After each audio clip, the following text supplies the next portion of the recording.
Hey everybody, welcome once again to the Football Fandemic, where today we are taking open season on coaches. Has started. The league mostly in the middle with all the mediocrity. We're going to talk about who's good, who's bad, and what we think we know right here on the Football Fandemic.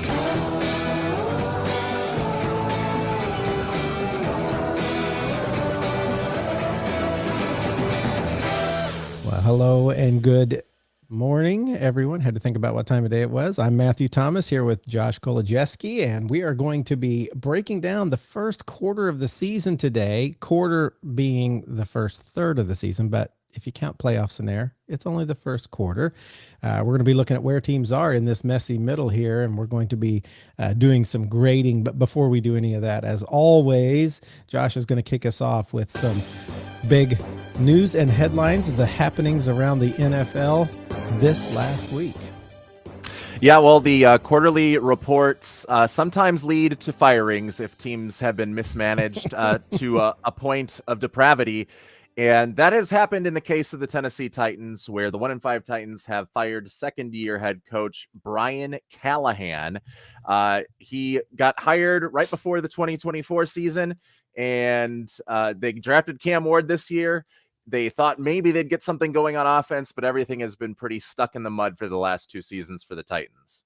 It has. And I remember when Brian Callahan was hired, everybody was talking about what a great hire that was, and the Tennessee Titans got themselves a really good one, and other teams were lamenting that they didn't get Brian Callahan. And now, just 2 short years later, he is being let go. He is the first, and I hear Mike Vrabel reached out to him to commiserate both having been let go from the Tennessee Titans, and maybe Vrabel was telling him, hey, this might not be the bad thing you think it is. Maybe you can go somewhere and do something better like I'm doing now as the first place in the NFC East. We'll get to that in a little bit. But he is the first firing, I think, of more to come. When I said open season has started, or the season has started on coaches, I think I was surprised Bill Callahan was first. I thought he would be given a longer leash coming out of like the year that they had before, where they got a new quarterback, and it's like, okay, we got to give him time with this new quarterback. They gave him 6 games. Yeah, with this quarterback, and then they said you're done. It's a pretty short leash. I did not expect. I really thought Mike McDaniels, the Dolphins, I think I've said on here before, I think he'll be gone by week 8. I'm still trying to. We've only got a couple weeks left for that to happen. Come on, Miami, prove me right. But I thought he would be the first one gone, so I'm a little surprised by Bill Callahan. Yeah, well, Brian Callahan, Bill Callahan. They could have replaced him with 2 former head coaches, one of which had won an AFC championship at one point. Unfortunately, that guy happened to be the head coach, or the son or the father of the head coach, Bill Callahan, who was controlling the offensive line. So they couldn't go with him. He was the only other member of the coaching staff that was let go, which is understandable. Instead, they've decided to further the confusion in the NFL by adding another guy whose name is Mike McSomething, and we have Mike McCoy to be added to Mike McDaniel and Mike McDonald, and that's not to mention the Sean McDermott and Sean McVay that are, so we have an Irish invasion now in the NFL with Mike McCoy, the former Chargers head coach, taking over, and this Titans organization has been just kind of in shambles over the last few seasons. When you talk about not only before Vrabel was fired, a GM was fired because there was them butting heads. Then Vrabel was fired because he was butting heads with the next GM. Then that GM was fired this last year after one season, and now the head coach is fired. They just cannot get anything to sync up. They're like what the Chicago Bears do, but fast forwarded, where you don't get all your pigs in a blanket in one place or whatever lined up because they just continue to mix some metaphors there. Your ducks in a row, your pigs in a blanket lined up. Yes, if there's one thing I'm excellent at, it is the mixing of metaphors. But right now it's going to be Mike McCoy leading the Titans. Do you think it was too soon to fire Brian Callahan? Well, it's sooner than I expected. Was it too soon? That's a good question. I would say yes, except he obviously can't get that team ready and energized. I think we talked about Michael Pittman saying we knew we won before the game even started. When they were out there, their energy level was just completely off, non-existent. And when you can't get your team energized to go out and play, even when you have a new quarterback, you can't bring some of that excitement. That does speak to your coaching. It also, I think, speaks to your players. I think we're also going to see a shedding of different players. Not Cam Ward. I think he'll stay, but I don't know. Tennessee Titans, the hard part is, it's like you said, they let a GM go, then they let a head coach go, then they let a GM go. Now they let a head coach go. They'll probably let a GM go here soon, or, in a few months, but I don't know. It's hard to get something built and moving if you don't bring it all in at the same time. There is something about when they either hire a GM and let that GM hire the coach, and then let that coach hire their assistant coaches and go from there, versus when they get it all backwards and you've got so I don't know if at the end of this year, who's going to, obviously McCoy, is that it? McCoy, yep. Mike McCoy is interim. He is not guaranteed the next coaching job. My guess is that this GM that they have now, they're going to let him bring in his guy and try it for a while, and hopefully he gets it right. And then that coach would hopefully bring in his coaching tree. It's always a weird thing. We, as a Colts fan, we once thought we were hiring Josh McDaniels, and to stay with the mix, and he left us at the altar. But he had already hired an offensive coordinator and a defensive coordinator. That was Matt Eberflus and Nick Sirianni. And then Frank Reich came in with those guys already in place. Now, he luckily made it work, and both of those guys went on to be head coaches. So something was okay there. But it's the off and wrong way to do that. You really want to start at the top and go down, not start down and build a pyramid. It just doesn't work as well. So did I think it was too soon? I don't know. It's all out of order. I'll tell you that. Yeah. Yes. It's like whack-a-mole. It's like whack-a-mole where one problem, not gets fixed, but at least gets handled, whether it be the right way or wrong way, and then another problem packs up, and instead of just letting all the moles come up to the surface where they can all be happy, you just continue to bump them on the head and give them a bunch of concussions. The question now that I have is, will the reason Brian Callahan was hired by the Titans was because he was a good offensive coordinator with the Cincinnati Bengals when one Joe Burrow was injured at the end of the 2023 season. And we saw Brian Callahan make Jake Browning work. So could the Cincinnati Bengals try to go back? I know they have Joe Flacco now, and he had a fine first game with Cincinnati, but could they go back and have Brian Callahan come in and save their season by doing whatever quarterback magic he did with Jake Browning again 2 years later? Talking to some Bengals fans that I know, nobody is excited about Browning coming back. Even with Joe Flacco being Joe Flacco, he came in 5 days and was semi-competitive in that game against the Packers. Didn't win, but he only had 5 days, and he gets that. And so they're like a little bit hopeful about Joe Flacco. I was trying to warn them, that's a fool's gold. That's a sinking ship. You don't even know you're on. But I don't know that they would go back to Browning, and I don't know that they would at this point bring in. Now, if you're talking about next year, no way. Burrow's going to be back, and it's going to be Burrow. It's not going to be Browning. Right. So I don't think they're going to do anything with him this year. But here's a better question: who do you think the Tennessee Titans are going to target with their next head coach hire? Yeah, so I have my idea of an ideal guy, but there are a bunch of names that have already been floated around. There's like the retread coaches, Arthur Smith. His dad is the owner of FedEx, which is stationed in Memphis, and is can kind of be close, and he has head coaching experience before as well with the Atlanta Falcons. Brian Flores, I don't know if he's going to get hired until that suit is either dropped or settled or whatever that he has going on with the NFL.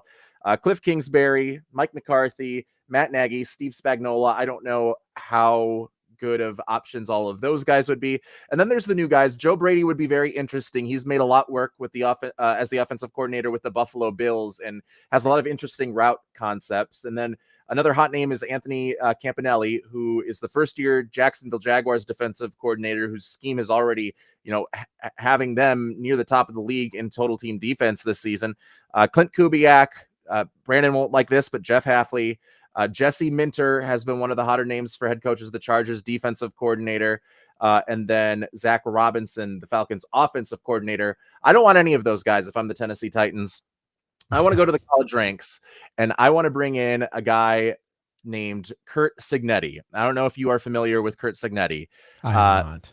So he is a head coach in his second year leading the Indiana Hoosiers football program. The Indiana Hoosiers have never been a good football school. He comes in his first year, like they've not only have never been a good football school, they've been irrelevant within the Big Ten. You kind of forget that they exist as a team. He comes in his first year over from James Madison, brings in a lot of his players from James Madison, doesn't recruit to a super high level compared to other teams in the Big Ten.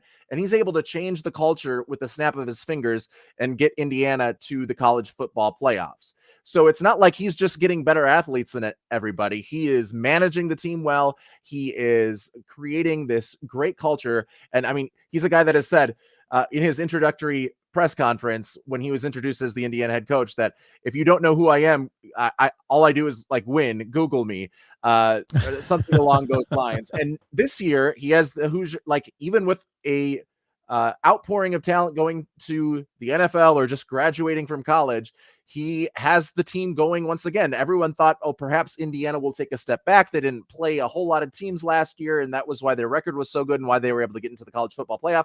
Well, they just took down Oregon, who has only one regular season loss in the last 2 years, and they beat them by double digits in a road game at one of the toughest places to play, and they are undefeated and probably going to make another college football playoff.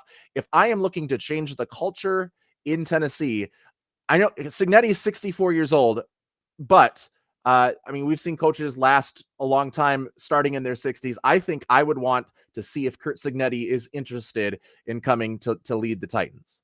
So when you said I would go to the college ranks, I would go with someone who's a little older. You weren't thinking Bill Belichick. I was not the disaster at North Carolina. I have heard that name floated, even with all of that going on there. It's crazy, huh? Yes. Do you have anyone you think they should hire? No. I have not thought that far in advance, and typically when we get to the end of the year and you look at clubs that have just like an amazing offense or defense, I start looking at those coordinators. So like what you were talking about with Jacksonville and their defensive coordinator, I could see something like that, but I haven't gotten and we're going to get to this here in a little bit. I haven't gotten a good enough feel for who some of these teams are. Are they good or are they bad? And we're going to be kind of breaking that down, giving progress reports here through the first third of the regular season, first quarter of the total season for each team. But I need to see which ones really stand out before I can make that decision, before I can start to make those sorts of predictions. And I don't know their names well enough to just say, oh, the guy at this place. I guess I could say the guy at Jacksonville who's doing defense, or the guy at, so. But we'll come back to that. I don't have any yet, but I do have my prediction for which coach is next, and that's Mike McDaniel. McDaniel, not at least McDonald, not McCoy, not whoever. Trade one Mike McSomething for another Mike McSomething so that the confusion doesn't last for a long time. Right. Okay. If you bring one in, you got to get one out. That's what the league is thinking right now. They're like, oh, guess we got to get Mike McDaniel out because we had another Mike McCoy come in. So Mike McDaniel's old team that he was a coach for, the San Francisco 49ers, are dealing with some more injuries. Fred Warner is out for the season. It just seems like they have more injuries every year than everybody. Well, Lions last year had a lot, but San Francisco always seems to have a lot of injuries. Yeah, and they lost a lot of guys defensively in the offseason to free agency. And now this season, the two guys that were would bring the most continuity at the top tier of the 49ers defense were Nick Bosa and Fred Warner. Now both of those guys are gone, and it really gives Robert Saleh, a blank slate to work with, I guess, to see if he can kind of cobble something together. But I think right now, if you are the San Francisco 49ers, you need to think about relocating your stadium. I know it's going to be the Super Bowl. I think you need to build a big blue medical tent as your stadium moving forward, because that essentially is what Levi's Stadium has been so far in these last couple of seasons. You think about it, Levi's is kind of that pocket design, and it's a blue jean. It's not that far of a jump. Maybe they just need to build a blue roof around it. They don't need to relocate. They just get that done in time for the Super Bowl. Or maybe they can just have one that you fold over the arena. Oh, yeah. Just a giant one. Yes. Some other injuries, Anthony Richardson and Mooney Ward both get injured in like some strange things again before an Indianapolis Colts game. First, 1 week we have Mark Sanchez getting stabs. And then this week we have Anthony Richardson. What was he doing? He was stretching a resistance band, and it came back and snapped him in the face. Fractured his orbital socket, whatever there, and he's on IR because of it. Which and then gives a chance for Riley Leonard to be raised to number 2. He is our backup. And I think we brought in a veteran. I don't even know who. Brett Rippon, who has been around this season so far. He was on the Vikings and then was on the Bengals, and then now I think is with the Colts. Nice. And then, but yeah, that's Riley Leonard. That is he played for Notre Dame his last year, but he was a Duke quarterback, just like Daniel Jones before that. Yep. So if you would have told me that the top team, the top offense in the NFL had 2 Duke quarterbacks as number 1 and number 2 before the season, I would have looked at you very crazily. But that is the case that we are at. It is. And then, so those guys are out. Puka Nacua, he's not on IR. Mooney Ward, he just ran into a guy pregame, right? I heard on the broadcast that he wants to go by Mooney now, Chavarius Ward.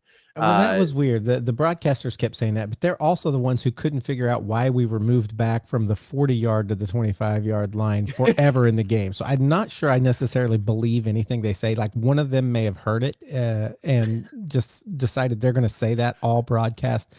He wants to be called Mooney. It's like, okay, well, all right. It's hard for me to go to that, but I guess the same thing happened with Shaq Leonard.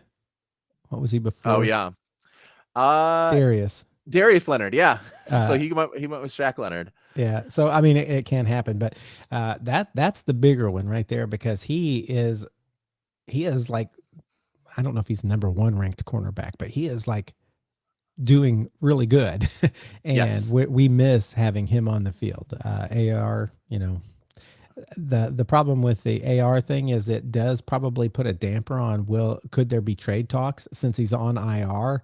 If somebody was thinking of trading for him, which I know that's been a popular headline that is trying to get clicks and all that sort of stuff, that the Colts are thinking of trading AR, and maybe they are at this point. Trying to see, can we get something for him? I don't know. Maybe they're still thinking he could be something, but right now with Daniel Jones still being young, how old is Daniel Jones? I don't know if off the top of my head. He's probably mid to late 20s. He was drafted in 2018. So 7 years. Probably 26, late 25, late 20s, or mid to late 20s. I would say. So anyway, he is probably still got lots of years left, unless they really think they're seeing growth in Anthony Richardson. I can see them saying, you know what, it's time for us to see what we can get before he's just cut loose.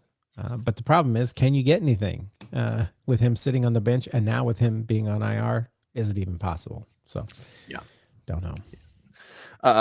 So those guys are out for the Colts, and Puka Nacua injured his ankle. Sean McVay hasn't said whether or not he is going to miss the game, but the reports from insiders are that he probably will miss a couple of games, especially since they're going overseas, and it would kind of suck to sit on a plane for 7 hours with a bum ankle. Mike Gesicki, tight end for the Bengals, as if their offense needed more issues, he is on the short-term IR as well.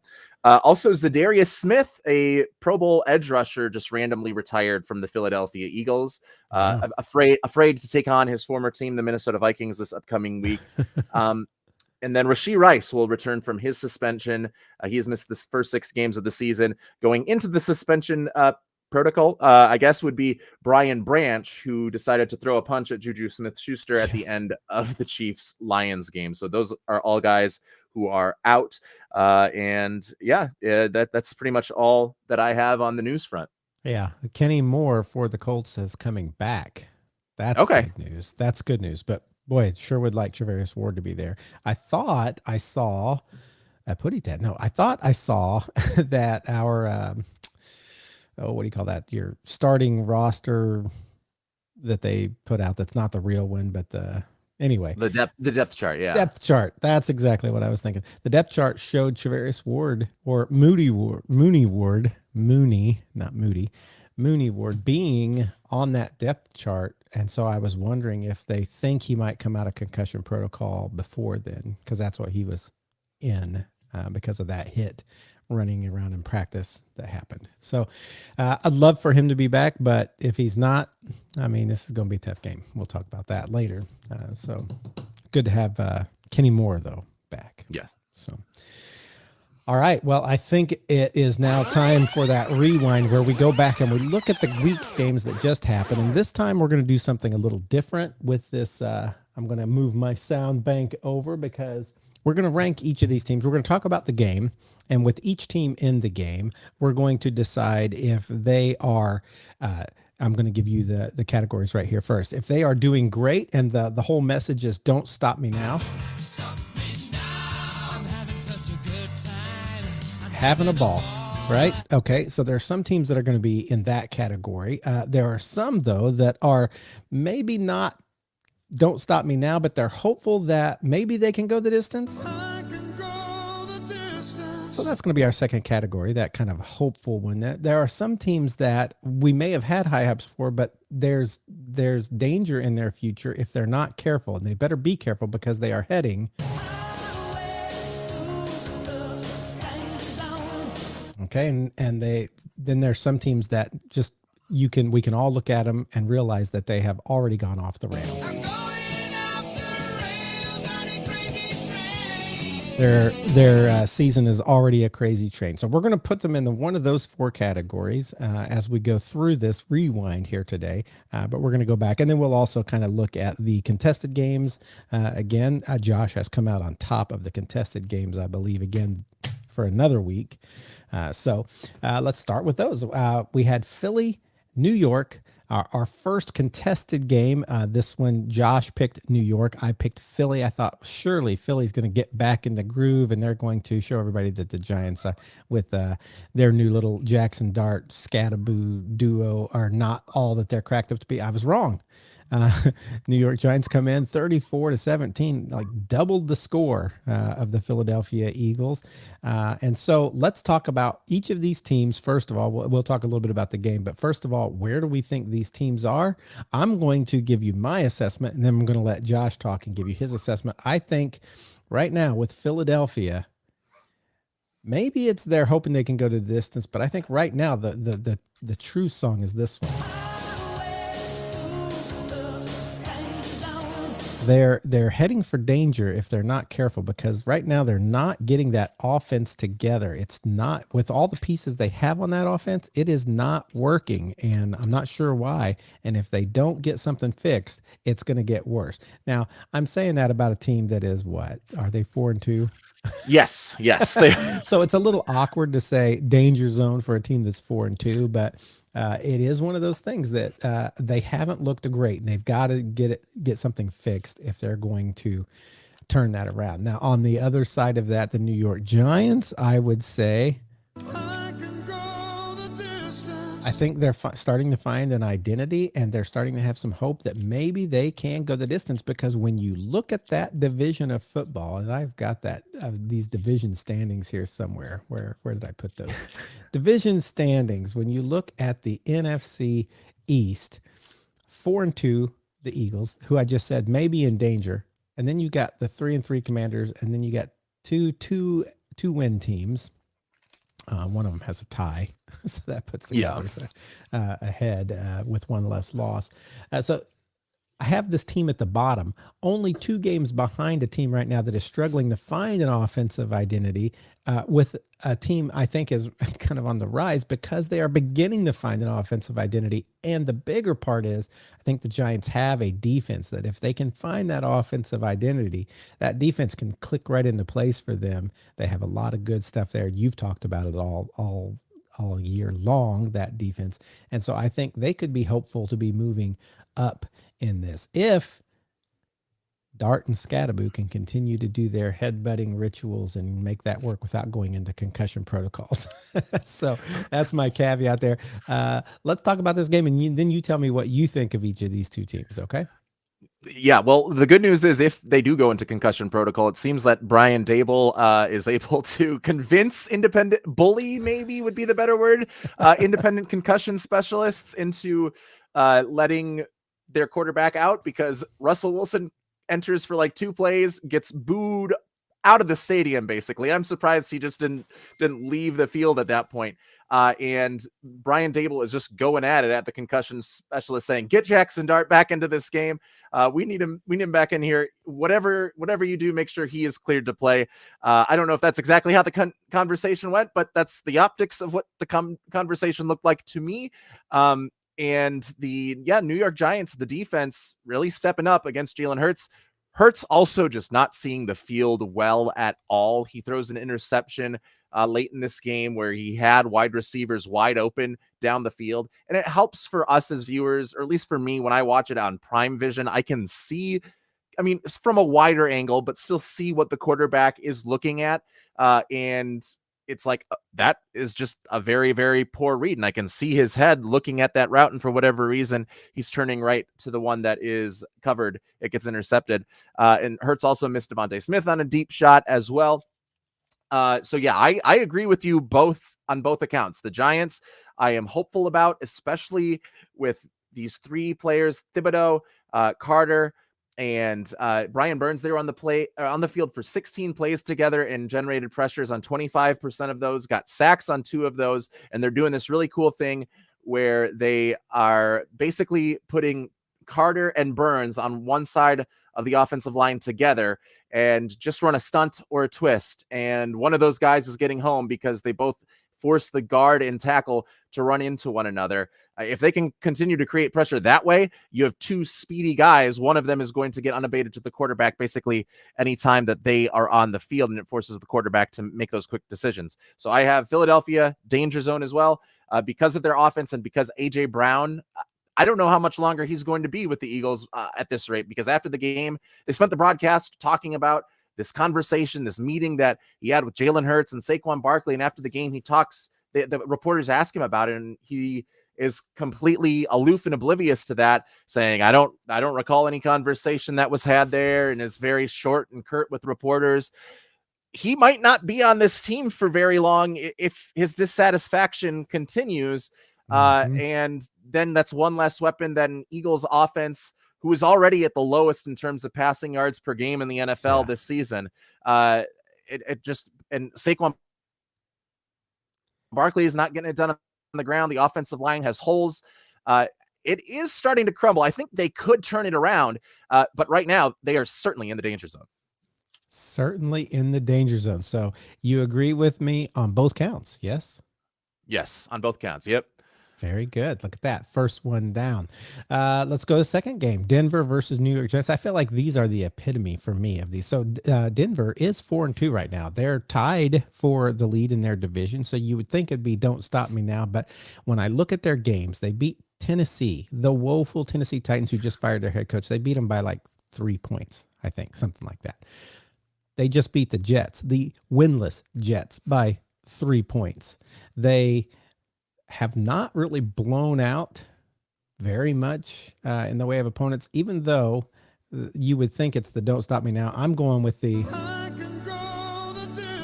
I think they're going to end up in the playoffs, but they're not doing it in a dominant fashion. And so I'm not necessarily on this team is doing great. I think this is like I can do this. I can push through. I can get there. We can go the distance. That's what I feel like they're saying. And then, of course, the New York Jets. They just can't get anything going right. And the train has jumped the track. It's Crazyville time again in New York, where we're going to start talking about, like, are they going to get rid of players before the trade deadline? Are they going to, is this coach going to be back with all of the stuff going on? We're getting into that territory. Winless Jets are going off the rails. So tell me a little bit about what you think about this game and what you think about these teams. Yeah, well, it was an ugly game, and we all had to wake up early if you wanted to watch it, and it was not worth watching unless you really wanted to come to a definitive conclusion that Justin Fields cannot be a starting quarterback in the NFL anymore. He just processes the field so slowly. He gets 7 completions and is sacked 9 times. 9. And then the net passing yards on the whole game, this is not 1940 anymore. Like, teams are not just running the ball and throwing bad passes. They had a -10 net yards when you count the sack yards and the total passing yards. It was terrible. And a lot of that is not on the offensive line for the Jets. A lot of that is Justin Fields standing aloof in the pocket, seeing guys get open and not throwing it to them. Garrett Wilson got injured on this game on a target from Justin Fields towards the end of the game on their final drive. And I was watching it and I saw Garrett Wilson go in motion. The route is designed to get Garrett Wilson in motion against man coverage so that he can quickly get to the outside and pick up the first down. They really only needed 1 first down because they had a great punt return. They only needed 1 first down to get into field goal range. And Justin Fields watches Wilson go in motion, watches Wilson get the outside leverage against Hufanga, who was playing him deep as well. And throws it way late. He's looking at him the whole time as this route develops, and he's not throwing it to him on the break of the route. He is waiting until he sees him be definitively open, and you can't do that in the NFL. You have to throw with some sort of anticipation, and what that does is Garrett Wilson has to stop at the sidelines. By the time the ball gets there, it gets Hufanga enough time to come and catch up, and he comes in and puts a hit on Garrett Wilson, and it injures Garrett Wilson. He's unable to hold on to the football. They don't get the first down. I think Fields got sacked on the next 2 plays, which ended the game. And it puts your top receiver and perhaps only receiver in danger there. He could miss some time now. He's on the practice report. He was limited yesterday, but if you just look at the names of wide receivers on this Jets depth chart, Garrett Wilson has 36 receptions. The next closest wide receiver is Josh Reynolds with 8, Tyler Johnson with 4, Alan Lazard with 4, Arian Smith with 4.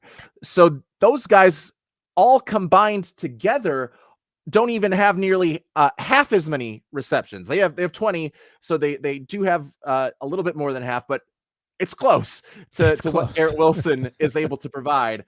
I think Tyrod Taylor just needs to be the starting quarterback, and I agree that they are in the crazy train Ozzy Osbourne off the rails kind of tier. I'm putting Denver a tier lower. I don't know if they have the hope because, I don't know if this Sean Payton offense can operate fully how it wants to with Bo Nix at quarterback. They can get a lot of these short underneath things, but the Jets defense was not a good defense coming into this game, and they really sniffed all those plays out.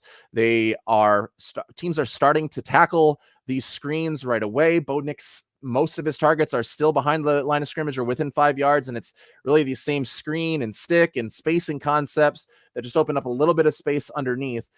So I'm putting them in the danger zone because their defense hasn't been quite to the level of what I expected it to be, and I don't think Bo Nix has taken a step forward and has kind of remained where he was in the middle of last season.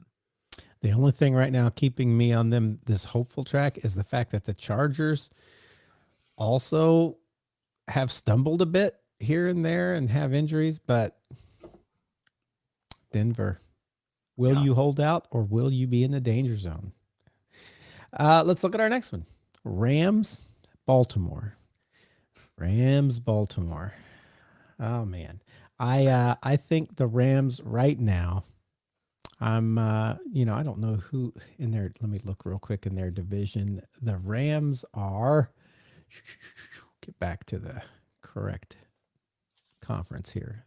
Where are they at? Oh, they're in that one. 3 4-2 teams and a 2-4 team. Boy, does that division not know where it's at. But of all of those there, Rams and Seahawks seem to be a step above to me, because 49ers just keep sustain. At some point, they can't sustain. And it's like last year. Last year, we held out hope for the 49ers just based on history for a long, long time. They ended up being the very bottom of that division because injuries just catch up to you. And I think that's happening again this year. They're sitting at 4-2 right now. I don't think they'll stay at 4-2. Rams and Seahawks. Of those two, I feel pretty good about them both. I'm going to go ahead and give the Rams.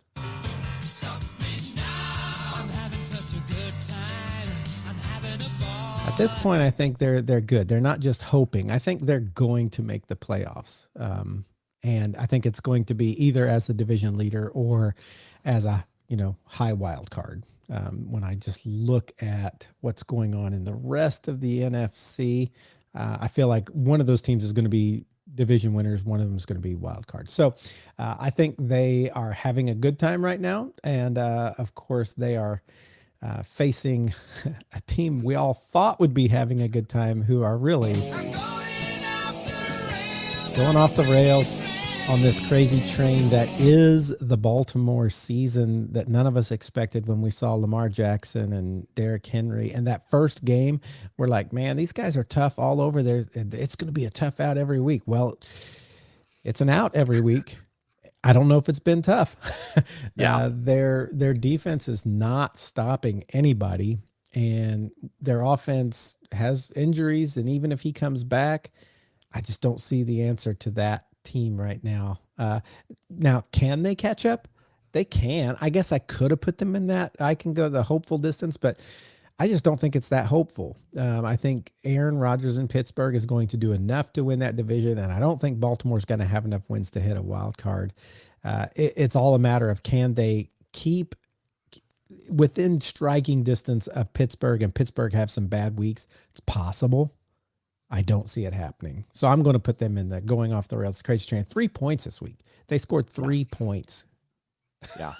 They I'm going to have them in the danger zone for the Ravens, because I think, because I still think, I think there's hope, but I'm not ready to put them into the hopeful. I'm going to give you a play for that, because I haven't been playing your sounds. But so they're going into the danger zone. So be careful. Okay, you're just saying be careful. Because the injury to Lamar Jackson is not long-term, I think he should be back this week, or if not this week, next week. I know they are 1-5, and there's a lot of space between them and the Steelers, but it was a little bit encouraging to see their defense take a bit of a step forward with Kyle Van Noy returning this last weekend, and then with the guy that they traded for from the Chargers as well, having a decent showing. I think that there is something there. And I think that if they need to go on a run, that's why they're in their danger zone. They need to win games. They can't lose the games that they were losing in the first 3 weeks of the season against the Bills and the Lions. They have to win those sorts of games. But I think there's a chance that they can make a run. But again, it is needing to win. And if you don't win, your foot falls off the ledge and you go into the off the rails portion here. But I'm going to put the Rams into the number 2 tier, the hopeful Michael Bolton, I can go the distance tier. And I think it's Matt Stafford. He's good, but I don't think he's as good as he was at the end of last year and in prior years with the Rams. Also, Puka Nacua is injured, and Devontae Adams is good, but he had a lot of drops just uncharacteristically last week. So that's something I'm keeping an eye on. I think they are a playoff team, but I think right now that they are a hopeful team, especially in a crowded division right now. Okay. Okay, so we have a little bit different on both of those teams. Let's look at the next ones. Dallas, Carolina. Okay. Oh, wait. Let's get back here. Let's look back. Our contested games. Denver Jets. That was a contested game. I said Denver would win. You said the Jets would win their first game. That was my pickup there. So we're 1-1 in contested. But then we come to Dallas, Carolina. I said Dallas is going to handle Carolina. Carolina is not going to continue this role that they're on. I was wrong. Carolina comes back and handles Dallas with a field goal there to put them 30-27, and they win that game. I'm looking at these two teams, and I see a team right here in Dallas that is, I want to say danger zone. Let me look at where everybody else in that division is. They're 2 games back. Eagles kind of on a little bit of a dip right now. Commanders just even. They could come back, but I'm going to put them in the danger zone. Like Cowboys, you're heading toward irrelevance, especially if the Giants start to rise. You're not yet off the rails. You're not yet. The wheels haven't come off the cart, but you're definitely heading in the wrong direction as a Cowboys. Now, for the Panthers, here's something I'm going to do that is a little off from the way this little tier chart goes. This is not necessarily tiers. This is like, where are they right now? And I feel like Carolina is saying they feel awesome right now. They're having such a good time because this is out of their ordinary to be winning games. What are they, 3-3? Are they 500 right now? To them, that feels like don't stop me now. Are they in a place where they're going to win that division? No, they're not going to win that division. Who's in that? Buccaneers. Come on, Buccaneers are so going to win that division. Falcons look strong again. Falcons are one of those up and down teams that's like really hard for me week to week. I'm like, man, they look really good, or man, what happened to them? They look really bad. Because I think they lost at the Panthers. They were shut out by the Panthers. Yeah. Yeah. And so I don't know what's going on with the Falcons, but I feel like the Panthers right now, feeling wise, are like, don't stop me now. We're only 2 games back. We're having a good time. And so, I'm going to give them that song, but I don't feel like it means that they are like top tier of the NFL by any means. I don't think they're going to make the playoffs, but I think they're going to have a very fun season doing better than they have. And I think they're starting to get some stuff together. Yeah. Yeah. This was a fun game for both of these franchises. I think both of them for me are going to be in the hopeful, I can go the distance tier. For Carolina, for the Panthers, Rico Dowdle, second game in a row where he goes over 200 yards from scrimmage, and he's going to start seeing more of a higher share than Chuba Hubbard will when he comes back. And perhaps Rico Dowdle should have been the starting running back from the very beginning. Dowdle said earlier this week that he's not concerned about sharing the backfield with Chuba Hubbard because he thinks the two of them can be a good 2-headed monster. And I agree, especially if Dowdle continues to put up the numbers that he has the last couple of weeks. And also quietly, like, the Panthers' run defense has slowly become better. They gave up less than 2 yards per carry to Dallas, who had been rolling pretty well with Javonte Williams as their starting running back. It was kind of the one bad Javonte Williams game we've seen so far this year.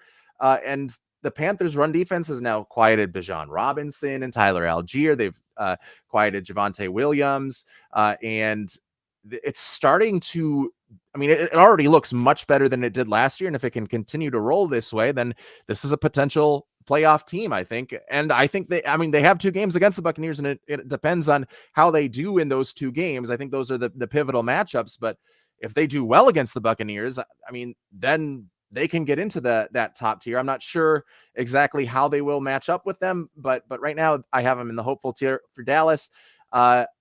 Every game is close for them. So much so that one of them was a tie. So I have the Cowboys as hopeful because in every game, apparently they have hope, and every game is going to go down to the wire, and it'll be fun to watch for all of us football fans. And it will be at least keep you on the line, keep you on the hook if you are a Dallas Cowboys fan. And it'll be fun for us who are not the Dallas Cowboy fans to watch them lose by a little bit all the time. Yeah. All right, let's go on to our next game here. This is a homer game. We're not doing the homer sounds, but woohoo, I win. The Colts come in against Arizona. They're going against their backup Jacoby Brissett instead of Kyler Murray. And yes, they didn't have the same, prep against him that they had against Kyler, but it was a tough game. And even without Charvarius Ward, without Kenny Moore, some of the injuries that the Colts had, they adjusted and did what they needed to do to get the win by 4 points. Could it have gone the other way? Absolutely. Right at the end, Arizona standing right there, somebody in the end zone crying for a pass interference call, did not get it. Could have easily been a catch, could have easily been a pass interference, could have easily gone the other way. But the Colts pulled this one out as well. And the Colts end up at 5-1 for the first time in forever. They've got the, 1 point more than the Colts have ever had through 6 games, even with Peyton Manning, which is a crazy stat everybody keeps throwing around. I can't remember exactly what the number is, but I know it's 1 point more. People are starting to draw all these comparisons between Peyton Manning and Daniel Jones, and I'm like, slow down, guys. This is a tough one because I'm going to go ahead and put the Colts in the, because this is our fans right now. They're super excited. They expected nothing. A lot of fans were just like me, expected a really bad season. And when you're 5-1, you're number 1 in the AFC. You have to say, don't stop me now. We're having a good time. This is fun. But as most true good Colts fans, and not just kind of like, casual Colts fans, we do look at what we've played so far. The Dolphins, the Titans, the Raiders. And yes, we lost to the Rams, although we could have maybe won that if we hadn't, hurt ourselves. What I'm saying is I'm putting a caveat there. I almost went with the I can go the distance but then, Jacksonville lost. Texans, they've played some of the tough schedule already. They could be getting better. I mean, there's chance for other teams to come up if we're not careful. So while I'm saying Colts fans are like, don't stop me now, I'm a little more leaning toward I can go the distance. If we continue to prove it, I'm going to get more and more on this team as we go. I am already more pleased with Daniel Jones than I expected to be at this point. But until we can play some really good teams and win, we played the Rams and we could have won, but we didn't. We played the Chargers and we barely won, and there was the whole leveraging. Broncos, and there was the whole leveraging thing. We got the Chargers coming up. That's going to be a game that shows us something about who we really are. And then 2 games later, we've got Pittsburgh Steelers, another game that's going to show us where we really are. But the nice thing is we have another game against the Titans, and we have, I don't even know what the Texans and Jags games are going to look like, to be honest. So I can't say we've got like super easy games ahead of us all the way down. But so that's where we're at there. Arizona.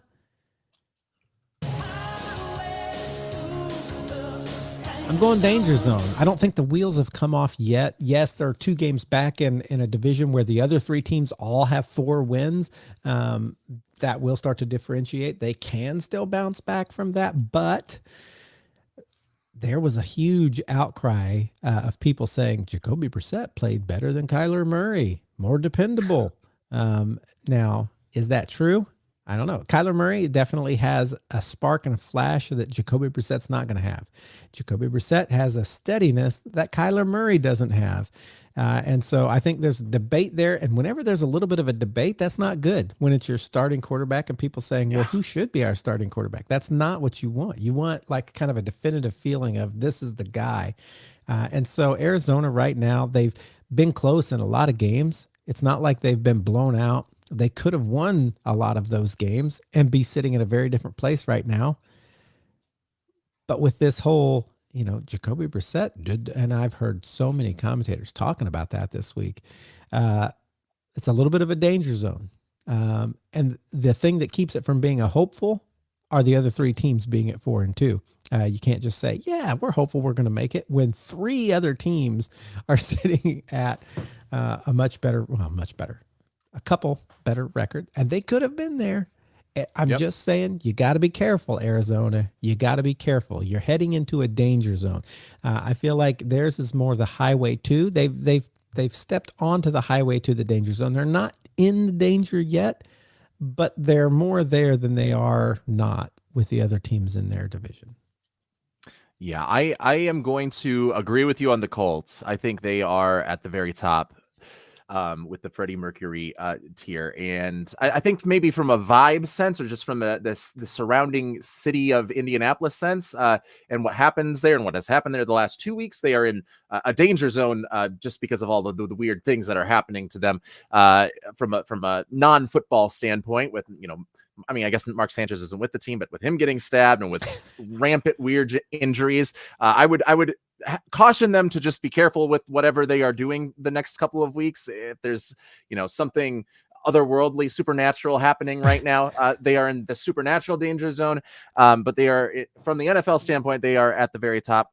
The Arizona Cardinals, I was high on this team to begin the season, and I mean, I agree too that they very easily could be undefeated. 3 of their losses have come at the buzzer. This was the first loss that didn't come right at the buzzer, but it came late in the fourth quarter.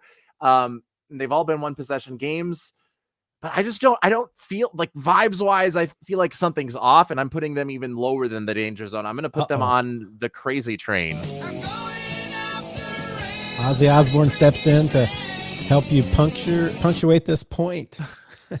and yeah, even, I mean, you talk about how crazy Jonathan Gannon looked against the Titans, yelling at his third string running back. And I mean, they're suffering injuries.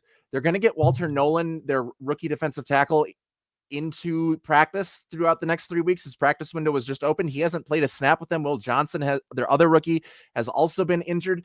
Their defense has looked good, but their offense has never been consistent. And I mean, even one of the games that they won against Carolina, they were up big against the Panthers and then let the Panthers back into the game. They have not been, the game against the Saints that they won at the beginning of the year, almost lost that one too. You could say that just as much as they could be undefeated, they could be winless right now because they keep letting bad teams back into the games when they have a chance to put them away. And against the Titans, it bit them.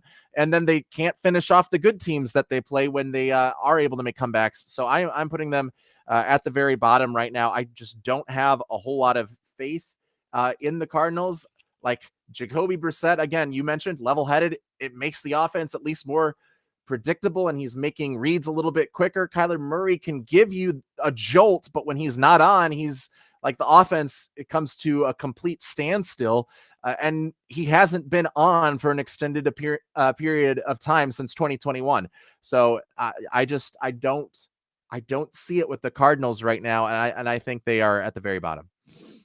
Yeah, and it's one of those. To go back to Indy for just a moment, I do feel like Daniel Jones, more than just like, okay, he's inspiring me by like winning.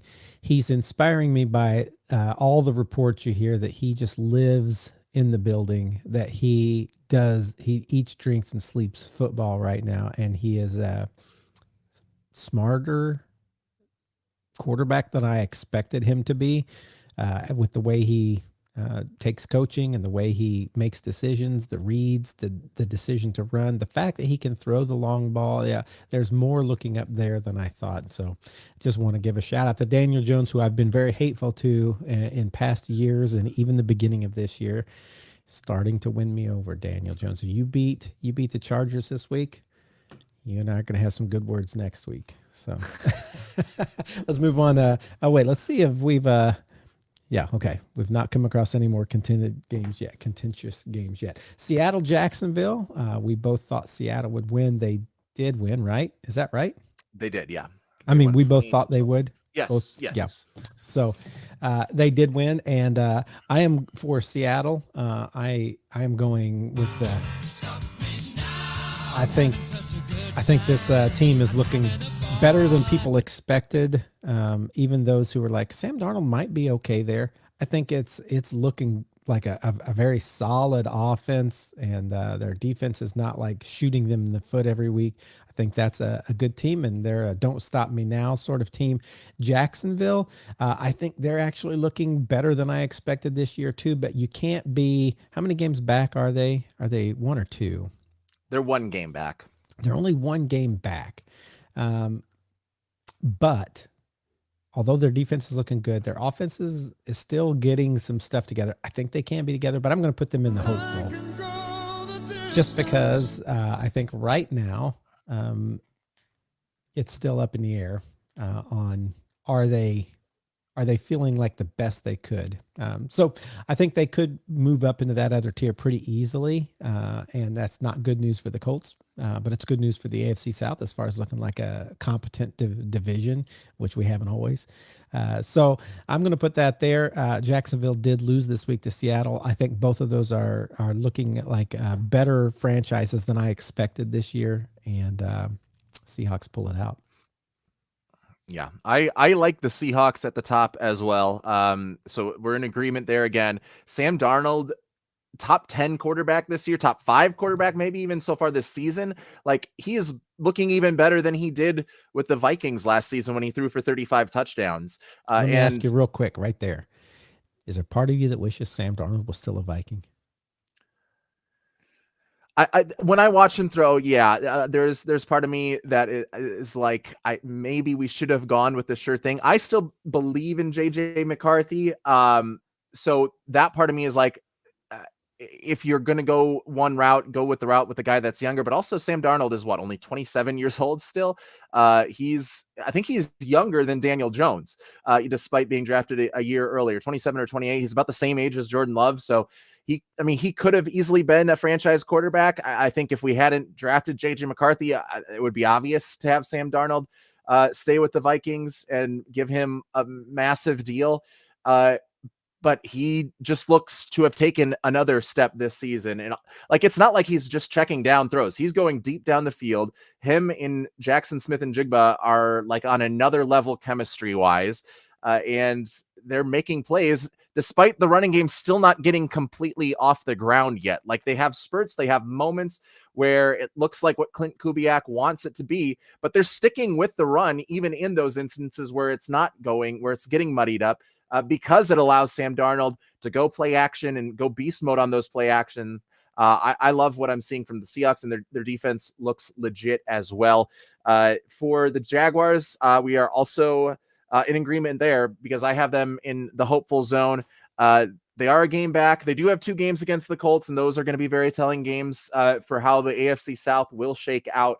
Yeah. And I agree that their offense is a little bit concerning because I've kind of been waiting for, okay, Trevor Lawrence will finally, get it all together. Because last year he had it all together when he wasn't concussed and was reading defense as well, was throwing the ball to the right place and had receivers that weren't Brian Thomas Jr. dropping balls all over the place. This year, I think he's holding the offense back a little bit, whereas last year it held him back.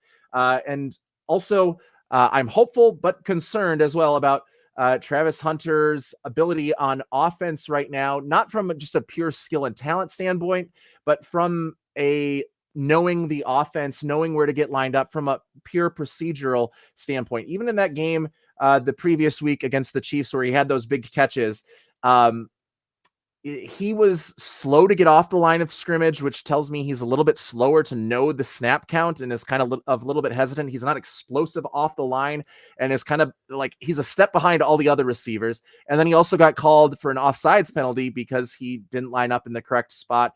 It called back a touchdown in this game against the Seahawks. So I'm still hopeful, like when he gets the ball in his hands and when he runs his route, those points are still good, but the starting point, that procedural point, and maybe because he's juggling so many things, both offense and defense, that it is kind of making him think for an extra second, and he can't just go pure reaction. So I think I'm hopeful that gets figured out, but right now it definitely is a concern. So they are in my tier 2 hopeful zone. Okay. Chargers, Miami. We both thought the Chargers would win this game. They did, not nearly by as much as I thought they would. But they did by 2 points, beat Miami. With the Chargers, this is one of those teams that, like at the beginning of the year, like after the very first game, I might have been playing the "Don't Stop Me Now," but with each game I watch, I'm I'm a little less sure of where they're at.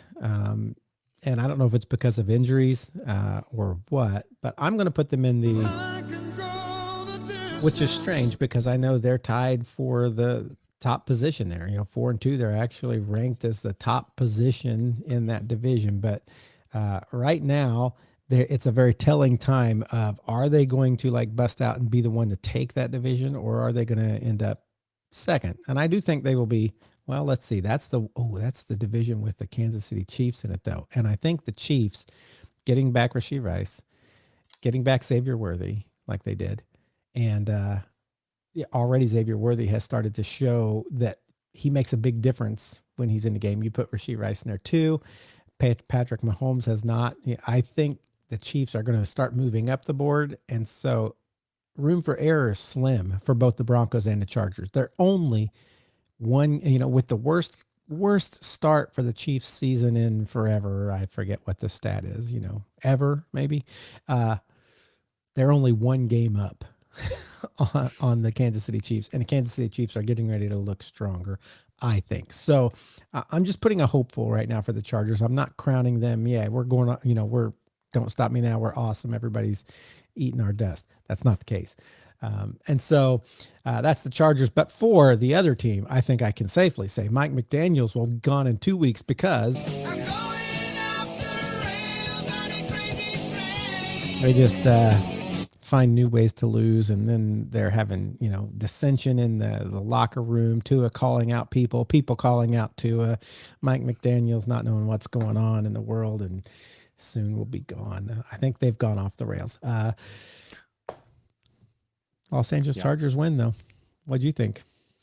Yeah, I mean, the game itself was, I think, a little bit concerning if you're a Chargers fan, because you had a big lead and then let Miami take the lead in the final minutes, and it took a Justin Herbert drive. But I am feeling good still about the Los Angeles Chargers despite all of that. I'm going to put them at the very top. They're having a good time. And this is a little bit more vibes based because, I mean, when you see Justin Herbert on third down, shake off Jalen Phillips, throw him off of his body, and then fire a missile to Ladd McConkey to get his team into field goal range, it gives you chills. And I think Justin Herbert is good enough to overcome all of what is going on around him. The team was without Joe Alt. Again, it still is missing some parts on the interior of that offensive line. It's missing Najee Harris. It's missing Omarion Hampton. They have to turn to some running back from Troy, the college. College, not the landmass. Yeah, Kamani Vidal, and he has a huge game. And Justin Herbert is just continuing to find his wide receivers. Quentin Johnston misses this game. And it turns into Ladd McConkey renaissance, and also Trey Harris, their rookie Ole Miss receiver, getting a lot of targets. It's looking good. I'm feeling good, even if the results each week might not be matching that vibe. I still am putting the Chargers at the top. Dolphins, I agree, very bottom. I think maybe the run game success of the Chargers had more to do with how bad the Dolphins have been defensively on that defensive line, that we thought going into the season, or at least I thought going into the season, was going to be a strong point for their defense. It has just been a complete crumbling point for them. And the vibes as well. Tua saying, we're not being prepared. And then in homage to Joe Bluth going on and saying, I've made a huge mistake yesterday, and publicly saying that to the media. It is concerning for the Dolphins. Their offense, even though they play some of these games tight against the Bills and against the Chargers, I put them at the very bottom because I just don't think things are going well in Miami, especially, without Tyreek Hill for the rest of the season and perhaps forever. It is bottom tier for the Miami Dolphins. I agree. Cleveland, Pittsburgh. Cleveland, let's just get it out of the way. They're not getting better even with their new quarterback right now. They got rid of Joe Flacco to a division rival. I don't see it making a big difference this last week. 9 points. That's all they could get. It's the offense that is the worry there, not the defense. And defense, while good, is not going to. It's not going to get you to the place where you can win the championships. They're like, defense wins championships. Well, you got to get to the championships. And right now they're not. Pittsburgh, on the other hand, I think in this division, as far as what people expected from them and where they're at, and Aaron Rodgers kind of, feeling his like revenge stuff, they're feeling good. Now, do I think they are elite? I don't. Yet. I don't think they're elite, but they're definitely high in their division, and we'll have to see how they shake out, toward the end of the year. But in a division with Cincinnati with Joe Burrow out, and it's just looking horrible, and I don't think Joe Flacco's going to turn that team around. I could be wrong. Cleveland, I don't think is going to make the big comeback, and Baltimore right now. Is it Baltimore? Yeah. 1-5. You got 2 1-5 teams and a 2-4 team behind you. I think they have to be feeling pretty good. Yeah, and I agree with both of those. Pittsburgh, I have at the very top, and again, I agree that they are not elite, but they are certainly can't stop me now. Especially last week when I turned on the game, I thought I saw a ghost because I saw Aaron Rodgers of 2011. We saw the week prior, or I guess 2 weeks prior, because they had the bye in Dublin. Aaron Rodgers had probably his best game as a Steeler and best game as a non-Green Bay Packer, but that was mostly just quick rhythmic passes. That's what he's been good at in his old age. That's what got him the MVP awards in the latter stages of his career with Matt LaFleur, was just picking the right guy, getting it out to him. This game against the Cleveland Browns, I saw an Aaron Rodgers who was dangerous out of the pocket once again and target. He was still doing the underneath stuff at times when he knew the pressure was coming. And Myles Garrett even said that, like, we can get to the quarterback as fast as we can, but Aaron Rodgers is going to get the ball out. He was still doing that. And that's what he was doing when he was at his highest peak, which was that 2011 season. But he's also, whereas in the later parts of his career, getting him out of the pocket was not as deadly as it was in the earlier stages of his career. In this game, at least against the Cleveland Browns, he gets out of the pocket, and it was that was the thing in his early career that analysts, every time the Vikings would play the Packers, would be like, okay, you need to get pressure on him, but if you let him get out of the pocket, he has this like 140 passer rating. And that's what it seemed like for the Steelers in this game against the Browns. And I don't think it would have mattered what defense was out there. If he's able to get out on the pocket, on the move, and can do that like he used to be able to do, then the Steelers are flying high. And it also helps that the division is so far beneath them already, and they've already gotten out to that massive head start. Although they did get out to a massive head start last year and didn't end up winning the division, just went to the wild card.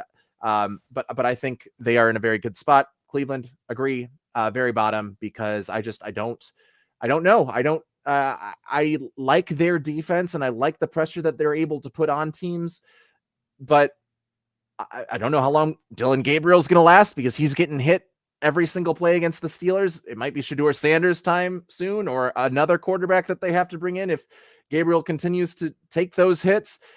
So yeah, I definitely have them in the off the rails tier. So this next game, New England, New Orleans. So New England, okay. Who would have thought that in week 6, they would be sitting at the top of their division, above the Buffalo Bills? Now, granted, they're tied in record, but when you look at the rankings, they are the number 1 in that division, because they have one less loss, I think, in divisional loss, one less divisional loss than the Buffalo Bills. Yeah. But they're sitting at the top. Would not have thought that, even if I thought they were kind of up and comers. Now, do I feel like they are, don't stop me now, we're the best? No. I don't think they can quite say that yet. The Bills stumbled a couple times. There's some concern there of what's going on, but I don't think we count the Bills out yet. So I'm going to put the New England Patriots in there. And maybe they're hoping they can move up to that next tier. Maybe. I think it's gonna be a little harder than just like being there at week 6. So I don't want to go all in on them yet. Now New Orleans, this is a crazy one because like at the beginning of the year, I would have put them in the very bottom rung. Wheels have come off. They're the worst team in the NFL. Then all of a sudden they start looking like they've got a little something with Spencer Rattler. Did I say that right? Yeah. Yes. For me, that didn't sound right. They started looking like they had a little something, and I started to get like, well, maybe they're going to be something. Then they lose again, like they just did. And I realized sitting at 1-5, they're not going to catch any other teams in their division. Even the Carolina Panthers are 3-3 and looking like they're on a little bit of a roll.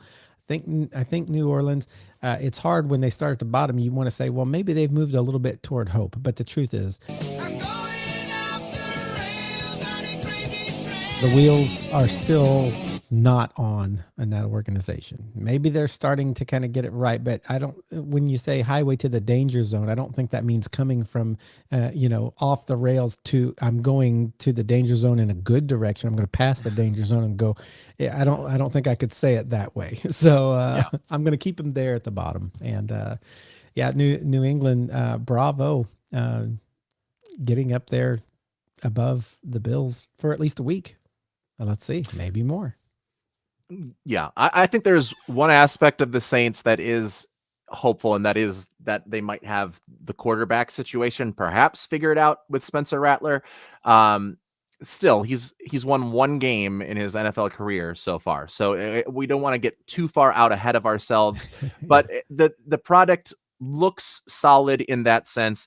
But yeah, I can't put him in the danger zone because they're not really in danger of any preseason of losing any preseason expectations or any hot starts to the season.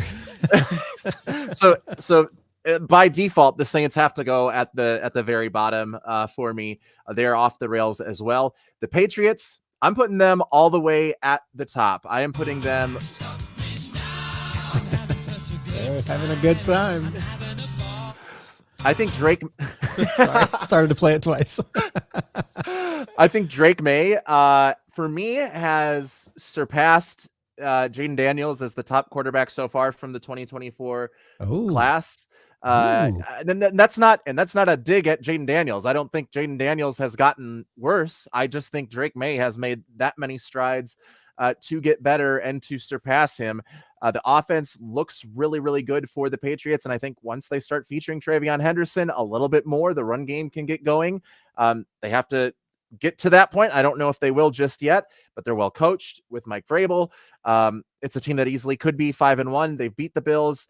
Drake May, the passes that he was throwing, even on some of these like iffy offensive pass interference calls, I think he had 2 long touchdowns, or at least long plays, called back because of some perhaps controversial calls of offensive pass interference and holding. But they were deep throws. He got some of those deep touchdowns completed to Kayshon Boutte, who has suddenly become a revelation for the Patriots offense. Stephon Diggs is like doing what you'd expect Stephon Diggs to do at this point of his career. And I like where they're at. I think them and the Colts, right, and the Chargers probably are my 3 teams that can push the Chiefs at this point to the brink if they play each other in the playoffs. So I really like the Patriots, and I think I think they're the best. I think they're better than the Bills right now, just based on what they've shown through the first 6 games of the season. Even though they do have the same record, I have them at the top. Yeah, and somebody was saying to me, I'm trying to remember who the other team was. They're like, it feels like 2012 again. The Colts are good. New England's good. I forget who else they said in the AFC. They said another team in there, and I'm like, well, that's kind of true. Maybe Pittsburgh. I don't know if Pittsburgh is good, but anyway. I need to go back. Pittsburgh, Cleveland. That was one of our contentious games. I picked Pittsburgh. You said Cleveland's going to upset them. That did not happen. I have to put that in because that's like one of my few wins in this. The next one is also, and that is Tennessee, Las Vegas. I said Las Vegas is going to win this one. You said, I think Tennessee gets win number 2. That did not happen. Tennessee only got 10, and they lost their head coach. So Las Vegas did end up with a win there. Do I think that means Las Vegas suddenly looks good? No. Let's be real. I don't. So I'm going to, I don't know. I know where Tennessee stands in the AFC South. I'm imagining Las Vegas is at the bottom of their division too. I can't really. They are, yeah. 2 wins. Yeah. And you know what? I'm just going to give them both the same one. This is both teams right here for me. They're going off the rails. Before the season started, there were the Raider faithful out there saying we could win this game. Why couldn't we win this game? This game could be a win, you know. And we're seeing that a lot of those are not wins. Unfortunately, Chiefs are going to be getting better. Broncos and Chargers are going to be trying to hold on. Raiders, I think right now it's just about learning how to get Genty involved more and get a better quarterback and figure out something because you need that. Right now you've gone off the rails in Tennessee, way off the rails. They've even lost their head coach. They've gone that far off the rails that already at this point in the season, game 6, they're like, you're out. Yeah, the Titans have been off the rails since the beginning of last season when they had a 17-point lead against the Chicago Bears and somehow blew it despite Caleb Williams doing nothing to allow them to do it. So from week 1 of 2024, it's been off the rails. Maybe it gets better now that Brian Callahan is gone. I mean, that is also when Brian Callahan took over in that week 1 game. But I don't think so. I also have the Raiders has said, oh, it's going to be exciting for everybody to see what happens when I can do what I want, when I can play how I want or something like that, intimating that he was not allowed to do what he wanted to do in this Brian Callahan offense. So we'll see. We'll see. Those words could come back to bite him real hard. Yeah. And maybe that was out of some caution and some PTSD from the Will Levis experience the previous year when maybe they let Will Levis do whatever he wanted and it led to some very bad outcomes every single week. But yeah, I'm concerned about, the future of Cam Ward. When the head coach that drafted you is fired 6 games into a season, I think you have to kind of have your head on a swivel there, especially when it's like last year when Matt Eberflus was fired. Matt Eberflus isn't talking to Caleb Williams. He's a defensive guy. He's not involved in that game plan. Like now when it's Brian Callahan, who is supposed to develop you, he's the guy that picked you. And now he's gone. Where does that development come from now? I think that's a question to look forward to. So it does worry me about the prospects about Cam Ward. In terms of this game should also just be a tier below. We should create a 5th tier for this game, which is just like unwatchable. It's now my leader in the clubhouse for the worst game of the season. There were 3 touchdowns, 3 touchdowns scored in this game total. One of them was a 1-yard drive, or maybe like a 3-yard drive. Cam Ward fumbled the football, and it gave the Raiders the football 3 yards out. So, offense wasn't like great there.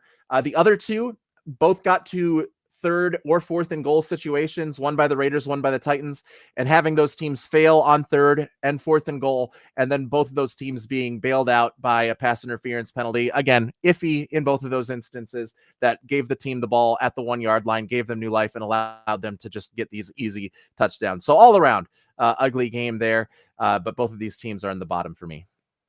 Agreed.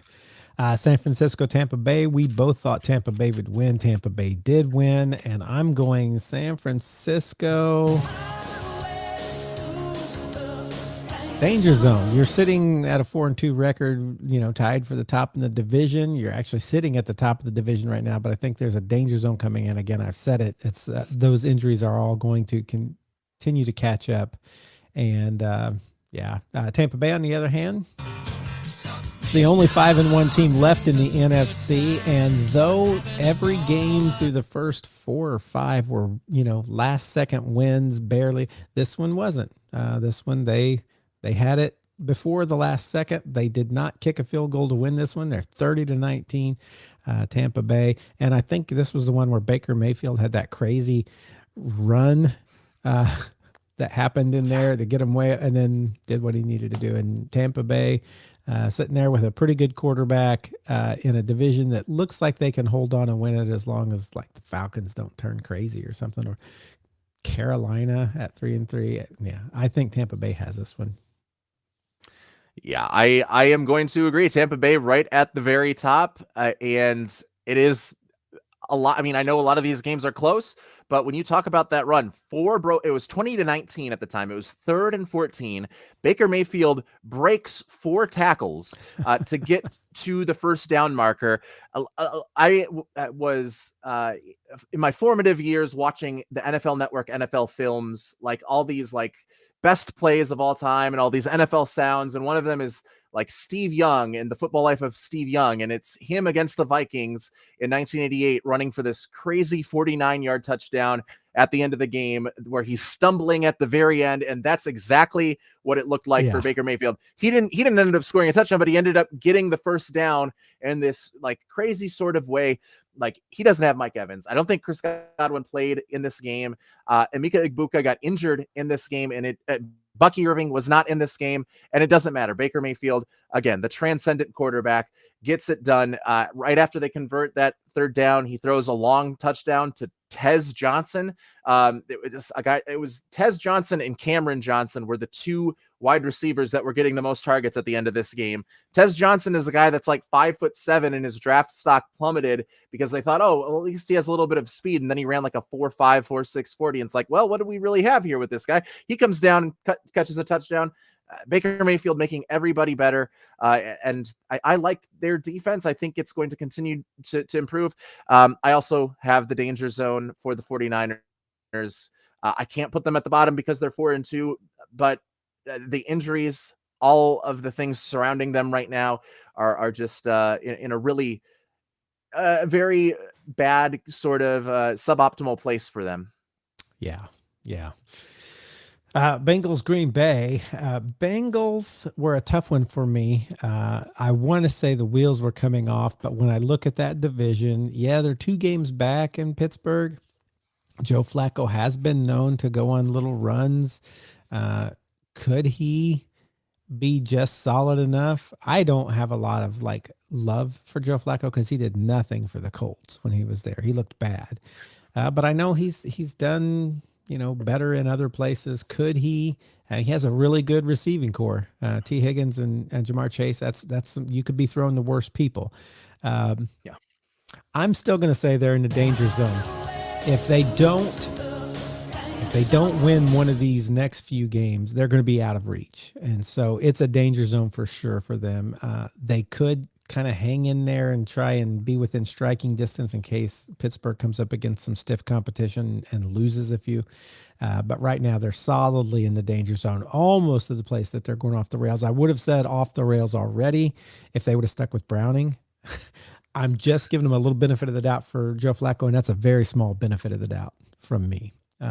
Green Bay, on the other hand, now this one's really confusing for me because if you look at the standings, Green Bay is in the first place of the NFC North above the 4-2 Lions with their 3-1-1 record. I guess I didn't know that less losses is better than more wins.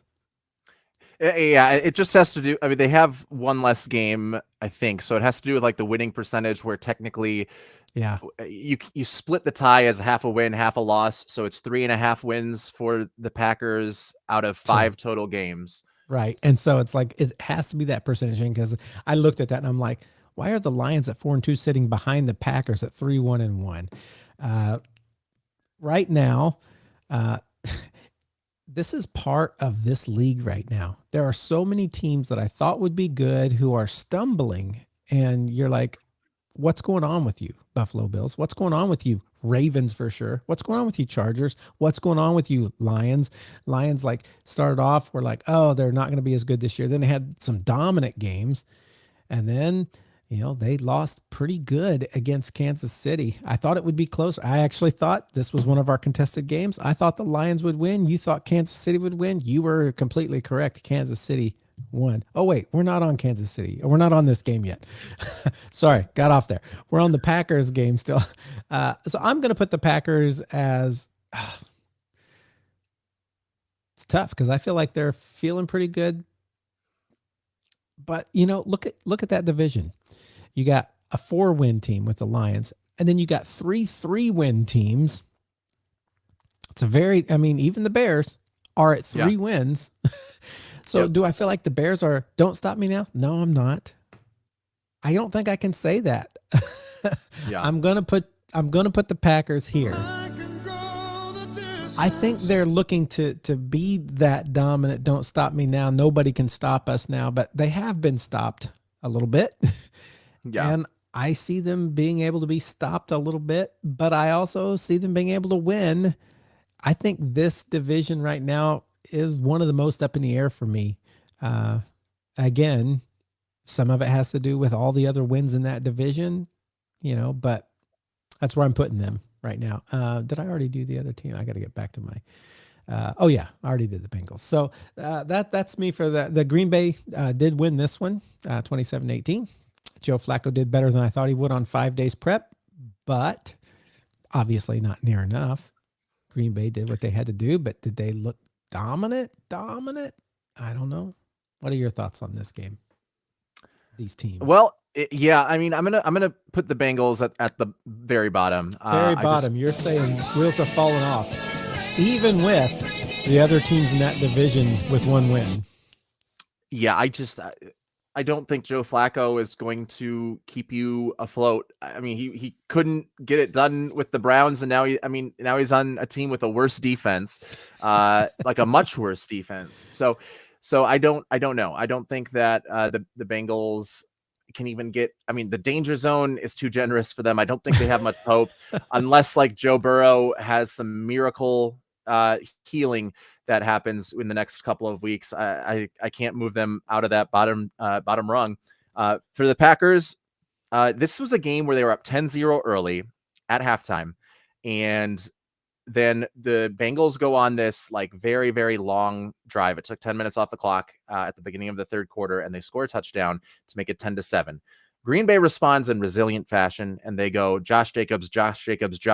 He just kind of bullies them. He didn't have a great first half. He had an excellent second half where he wasn't breaking these extremely long runs, but he was getting 8-9 yards. It looked like the Detroit Lions, what they did to the Baltimore Ravens a couple of weeks ago, where they just really played bully ball. They got down the field. They scored a touchdown. And the Bengals, to their credit, are able to score another touchdown. And eventually, at one point, it's a 24-16 game. And the Packers have the ball. They had just gotten sacked. And it's 3rd and 8 with about 2 minutes left. So you get the ball back. You have a chance to win this game if you are the Cincinnati Bengals.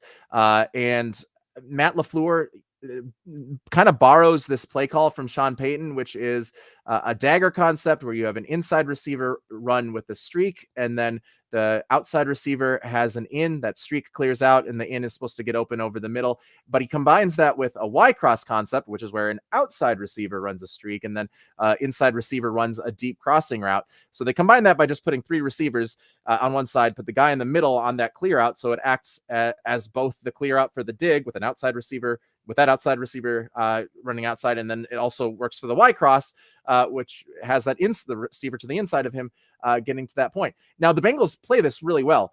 Jordan Battle reads this, but it's why Matt LaFleur is such a brilliant play caller, because he knows that Jordan Battle is going to read this. Earlier in this quarter, he sees Jordan Battle come and see the crosser and come take off the angle of Matthew Golden's crosser. But what he also saw was Jordan Battle kind of keep his eyes off of Golden once he got to that angle, and kind of played a little bit lazily because Matthew Golden made a quick cut and Battle completely ignored him. He cut to the backside in this play, and the ball got out to a different receiver. But I think the coaches for Green Bay, Matt LaFleur, I think he saw that and was like, let's keep this in the back pocket, because they ran 2 more deep crossers for Matthew Golden up until this play, and didn't add in a quick cut. But on this play, they do add in a quick cut. So once Jordan Battle has that angle, instead of a smooth route, which is what the deep over usually is, the deep crossing route, as you're not really cutting, you're just kind of running at an angle. Once Jordan Battle gets over the top, Matthew Golden makes a quick adjustment, gets to the outside of the sideline, just makes a beeline for the sideline. And at first I thought, oh, this is a scramble drill sort of play because Jordan Love was on the rollout. But when you look back at it, no, Jordan Love rolled out on purpose because the offensive line also moved in unison with Jordan Love to slide and protect his backside. And it allowed him to get a clean throwing window, and it allowed him to buy enough time on a slower developing route to hit Matthew Golden. It was a great play call by Matt LaFleur is a great throw by Jordan Love, and it picked up the first down with 31-yard completion. And that is kind of why I'm going to put the Packers up at the very top, because the play calling and the execution for me can get them out of these dire circumstances. So I'm going to put them up there with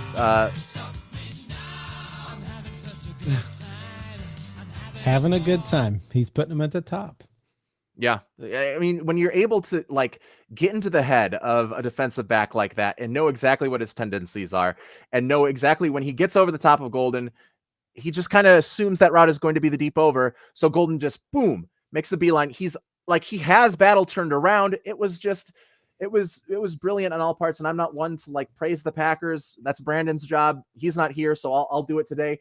But yeah, I like what I see from the Packers. The defense a little bit concerning. Micah Parsons was kind of kept in check a little bit against Amarius Mims, who looks like a good draft pick for the Bengals from the 2024 class. But other than that, I'm feeling high about this Packers offense. So the next game we have is Detroit, Kansas City. This was a contested one. I said Lions would win. You said KC would win. KC handled the Lions well. It was a bit of a surprise for me how well, because of how well the Lions have been doing since that week 1 kind of question mark. They've been looking really good since. So here's my conundrum. I gave Green Bay I can go the distance instead of the top ranking. And here's why. Green Bay has always been strong. They always have high expectations. And so are they in a tough division? Are they pulled away enough for me to give them like, don't stop me now, we're awesome? No, not yet, because the Lions are right there. And the other two teams are only 1 game back. Tough division. In a tough division, it's harder for me to do that. And here's the thing with Detroit. I wanted to give them the top ranking of don't stop me now, having such a good time, but I'm in the exact same place. In just 1 week, they could not be looking as good, and another team could be up above them. In 2 weeks, it could be even worse. And so I think right now for me, Green Bay, Detroit are the top of this division. Nothing against the Vikings, but with Carson Wentz, tell you you're only 1 game back. Things could change. But right now, the Bears and the Vikings feel lower, and I'm not just saying because they only have 3 wins, because Green Bay only has 3 wins. But I'm still going to go for the Detroit Lions, because I think I want to react over, I don't know, maybe I'm doing what I did the first week when I'm like, oh, maybe they're not going to be as good. Maybe I should put them at the top.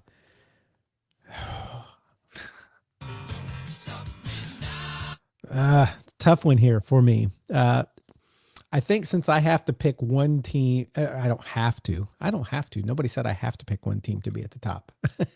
I think the fact that they're in a hard division makes this one harder for me. But I'm going to put the Detroit Lions there right now on the don't stop me now. But this is so on the edge of I can go the distance for me as far as tiers. Kansas City, on the other hand, I am going to put at the I can go the distance because they are up and coming, and I think they're going to end up in that don't stop me now. They're not there yet. They're 3rd in their division. And yeah, I'm going to leave it there.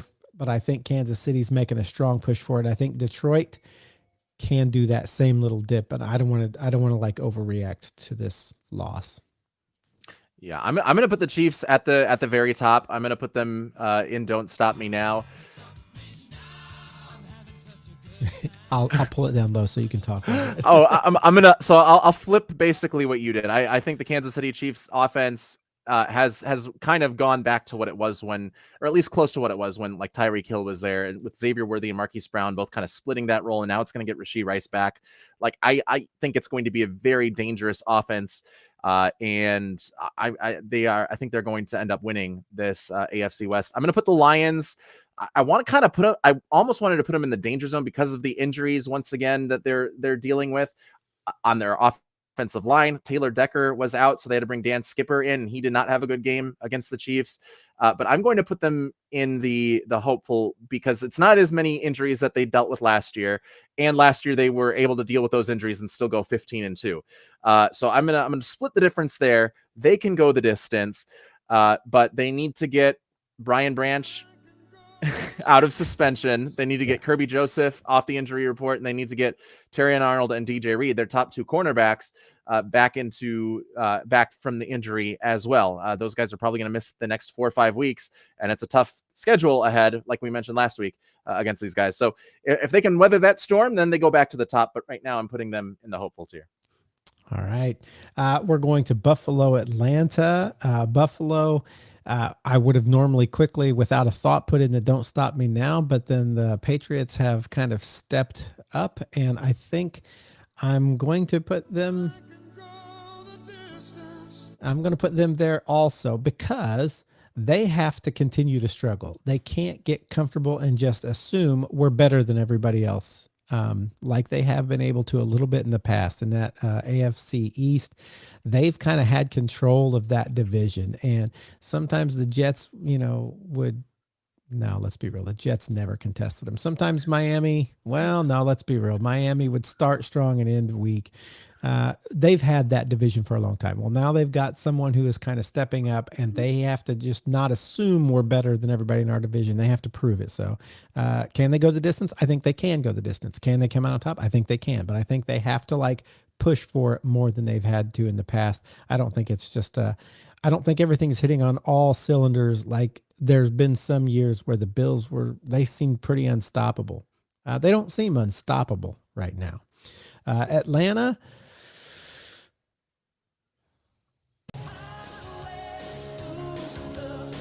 Danger zone, not because Penix can't play, but because they're up and down, and until they get that fixed, it's something they have to be careful of. It's a danger zone kind of sign to me when they're going up and down like that. And of course, they're in the division with Tampa Bay, where you have to be good more often than 50% of the time.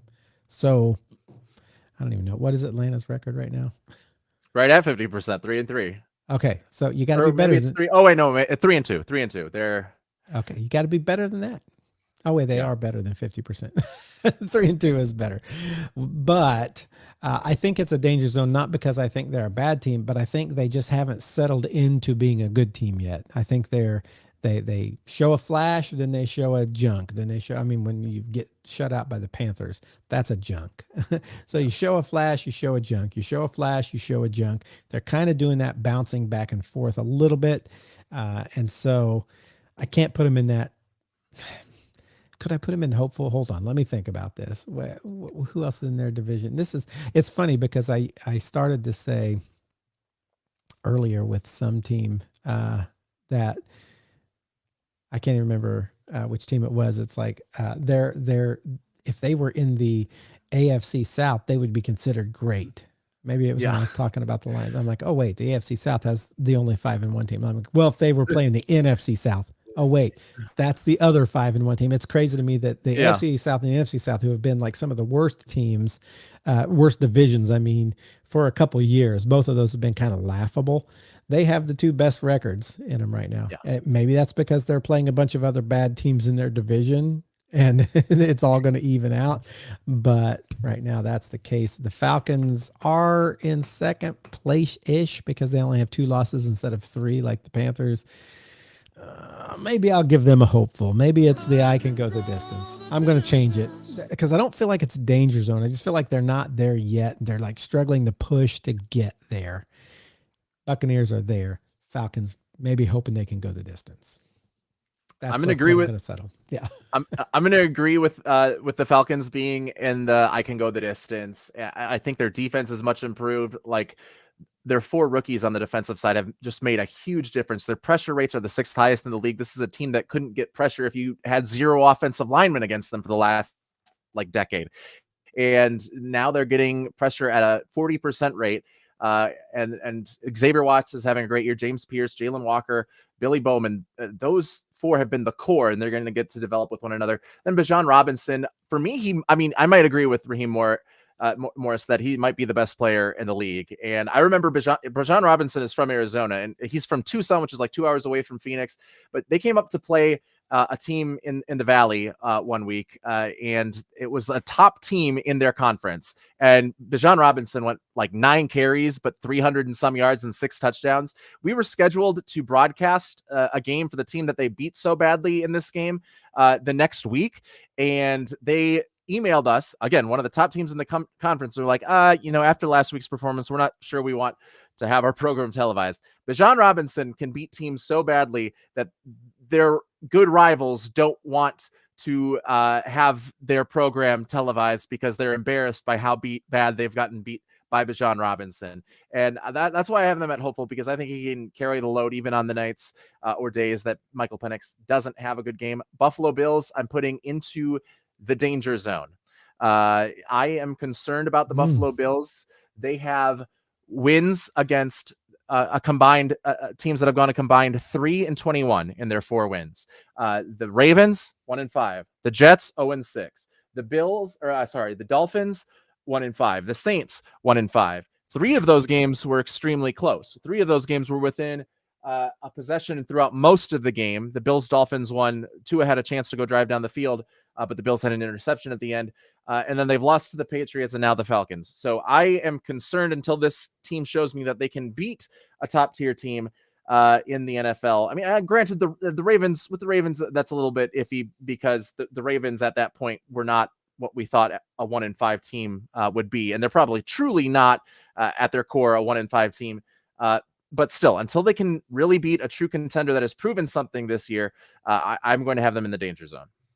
That's all good points, and I can get on board with that. To be honest, it's weird to put like the Bills, who are also tied for first place, in the danger zone, but good points. How about this last game, Chicago, Washington? This was one of our contested games. I chose Washington, you chose Chicago, and by 1 point in the very end, you win. Chicago wins, and Chicago now has 3 wins and makes that NFC North look stronger than maybe perhaps it is. But Caleb Williams and crew pulled out a win over Jaden Daniels and crew, and Jaden Daniels was playing, right? Yes, he was. He returned. I'm not gonna lie, I watched most of that game. I did not watch the end where it changed, but I watched that game, and I felt like Jaden Daniels just doesn't have the same explosiveness that I remember seeing so much last year. And I don't know if that's true or if it was just my view that night. But Washington ends up losing that one by 1, a heartbreak. Josh Haupt was talking about wanting to ruin his TV, as some other Commanders fans have done at the end of that game. Bears pull out a win, and Ben Johnson and Caleb Williams maybe continuing to take a step forward. Doesn't look great. No, not great, but they got the win. What are your thoughts? Oh, I guess I need to rank these 2 teams. Bears, you are not off the rails.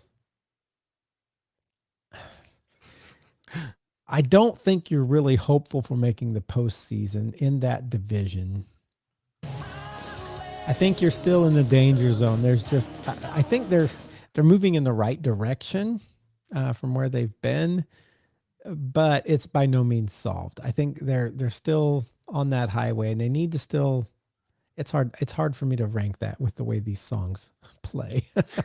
But I'm going that with Washington. Oh man, this is another one that their division before I would have said easily, one that they could handle. But now the Giants getting a little breath of new life, and I'm trying to find out. The Eagles are slumping a little bit. Cowboys. I don't know what to make of this division at all, to be honest. So I'm going to put them in here. I think they're hopeful for being able to push still for the distance. Maybe they can. Maybe they can take over the Eagles here in the next few weeks. They could have been tied with them if they would have just done what they needed to in this game, but they didn't, and so they are still 1 game back. Yeah, I have both of these teams in the go the distance category. I think the Bears are good. I think they can go the distance. Yeah, I'm hopeful about the Bears. I think Ben Johnson, he adjusted his scheme. He showed in this game that he doesn't have to be just stuck in whatever ways he was doing with Detroit, where he was running a lot of 2 tight end sets and 1 running back last year with Detroit, and really throughout his Detroit tenure. He ran 90% out of 1 tight end, 1 running back sets in this game, which is the highest rate that he has ever run in that personnel grouping. And it's because he saw some sort of advantage that he could get against the Washington Commanders defensive secondary. And he was also able to load the box then against their nickel defense, or he was able to control the box against their nickel defense because the Commanders weren't able to really load the box. And that's when DeAndre Swift was able to find a bunch of open holes. So I have faith in Ben Johnson. I have similar faith in Caleb Williams. I also have the Commanders in the hopeful because Jayden Daniels played a pretty good game. He made a mistake on an interception early in this one and pretty much led them to a win. If it wasn't raining, I think they win that game because they're driving down the field to try and close the game out. And then Jayden Daniels when he goes to stick the ball out to hand it off to a running back because of the wetness, it slips out of his hands. I don't think that's going to happen many more times throughout the course of the season. Kind of a fluky loss for Washington, a fluky win for Chicago, but I feel equally good about the prospects this season for each of those teams. Looking at Chicago's next 3 games, they got New Orleans Saints, Baltimore Ravens, and Cincinnati Bengals. That could look good over the next 3 weeks at least. Then they got the Giants. We don't know what the Giants are. Then they got your Vikings and the Steelers and the Eagles and Green Bay. That's going to be a little tougher. Then they get Cleveland and Green Bay again. And I don't know. I don't know what this team's going to be. But over the next 3 weeks, they could look still in that race and in that run. So, yeah, I guess we'll see. Well, I tell you what, that is our last week. And so you ended up, of the contested games, 7 we had contested. You got 4 correct. I got 3 correct. And so that puts us, me 19 of 35 overall, you 16 of 35, slowly catching up. Neither one of us looking great. We're both about the halfway mark. So we're going to continue with, right now, we're going to do some prognosticating and fortune telling to see what we think of these upcoming games. I'm going to flip it over to week 7 here, and we're going to go through these really quick, and then we'll talk about which ones we think might be marquee, which ones might be manure, and which ones might surprise you. My, oh my. Let's start our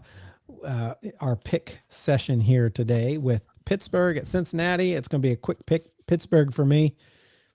I just think they're going to win. The octogenarian Bowl, 2 40-plus-year-old quarterbacks. 81 years old between the two, right? Yeah, and I will go with Aaron Rodgers, obviously, for this one. Yeah. Okay. So the no contest there. Rams Jacksonville. This will be a good game, I think. But I do think the Rams are going to win this. Give us a little more space in the AFC South. Jacksonville's going to struggle a little bit on offense still again. And I don't think they're going to sack Matthew Stafford 9 times. That is true. I'm going to go with the Jaguars, though, because I still have faith in Trevor Lawrence. And, I mean, London's basically home field for advantage for Jacksonville at this point. Yeah, it truly is. New Orleans and Chicago.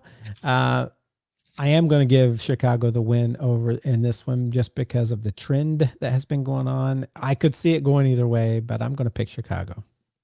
Yeah, I like the Bears as well. Both of these 2 quarterbacks played together at Oklahoma, and Caleb Williams was started in favor over Spencer Rattler after a rough start to one of those seasons. So Rattler looking for some revenge. And then we come to our game that will probably end up being my manure game of the week, Miami and Cleveland. I'm going to give this one to Cleveland with their quarterback that is not proven at all, based only on the defense getting to Tua and maybe giving him a concussion before this game is over. Yeah, I am going to go with Cleveland as well. I think the Browns can run the ball pretty well enough against the Dolphins front. Okay, we're in a lot of agreement this week. Kansas City, Las Vegas. KC is getting stronger. Las Vegas is not. KC it is. Yeah, I don't have much more to add there. I'm going with Kansas City. This is a week where a lot of good teams are playing a lot of bad teams. We'll see. Yeah. Well, let's look at this next one. Philadelphia, Minnesota. You don't have JJ back yet, right? You're still Carson Wentz in it.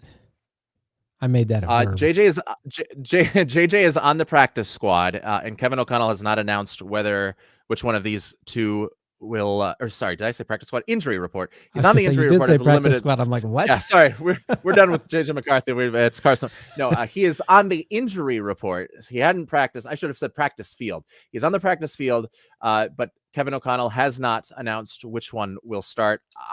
Jonathan Grenard was on a podcast, and he kind of let it slip that it might be JJ McCarthy, and then kind of had to walk it back, but we'll see. I'm going to go with Minnesota. I'm going to go with the Vikings coming away and winning this one against an Eagles passing. It's the best passing defense against the worst passing offense, and I think the Vikings can do enough against a run offense that has not looked great so far this season. They have Saquon Barkley, but they just have not used him. And I don't know if that changes this week. I don't know how you guys are against the run. Not great. To be honest, we got pushed around a little bit. This is a tough one. I'm not going to lie. This is a tough one for me because my knee-jerk reaction after Philadelphia loses like they did last week is to be like, oh, Minnesota's going to win easy. But then I'm like, is that true? Or will they bounce back? They are still a 4-2 team. They have shown that they can overcome adversity. They don't lose a lot of back-to-back games. I'm going to... But I could really easily see this be like where people start questioning, is Philadelphia the same team as last year when they lose to the Minnesota Vikings, whoever it is at quarterback. And that's the other thing is I'm just not sure who's going to be at quarterback and what that's going to look like. You know what? Just for contest's sake, I'm going to pick Philadelphia in this one. Not necessarily because I believe they're going to win, but just because I like a good Philadelphia for me, Minnesota for you. Okay. Carolina, New York Jets. I think Jets continue to stay winless. Carolina continues to feel their Wheaties. They feel like no one can stop them now, even though they're third in the depths of their division. But Carolina wins. Yeah, 3-game winning streak for me for the Carolina Panthers. Not voting the Jets this week. Last week you did. I thought maybe you were Justin Fields. I'm until Justin Fields is not the quarterback. I don't think I'm going to choose the Jets again. Okay. New England, Tennessee. I think New England easily wins this one. I agree. New England, especially when they have a brand new. With coach. Mike Vrabel coming back, kind of stick it to him. Coming back to say, you fired me. Yeah. Not only did you fire me, you fired the guy who followed me. You guys are a mess. Giants, Denver. I know you've been big on the Giants all year, and we're starting to see something from that. Denver, you've also said you feel like they've, well, I don't know if you felt like they've done okay because you're not a big fan of what's going on in that offense, but that defense. I'm going to actually pick the Giants this week. I am going to agree with you. I think both of these two teams do the same things well, but I think the Giants just do it a bit better. Crazy that I am picking the Giants for anything. Indy Chargers. Oh, this is going to be my game of the week right here. I can tell you. I am going to pick Indy to win. I think the Chargers are good, but I think Indy has so many different options. Now, here's the thing. If Mooney Ward does not play, that's a little bit concerning. Our cornerbacks, Jalen Jones is on IR still to return, but he hasn't. And with Mooney Ward out, but I'm still going to pick Indy. I'm smitten by Justin Herbert right now. So I am in a trance where I can't pick against the Chargers physically. It's physically impossible for me to do it. So I'm going to pick the Los Angeles Chargers. All right. That'll be a good one. Green Bay, Arizona. I'm picking Green Bay easy.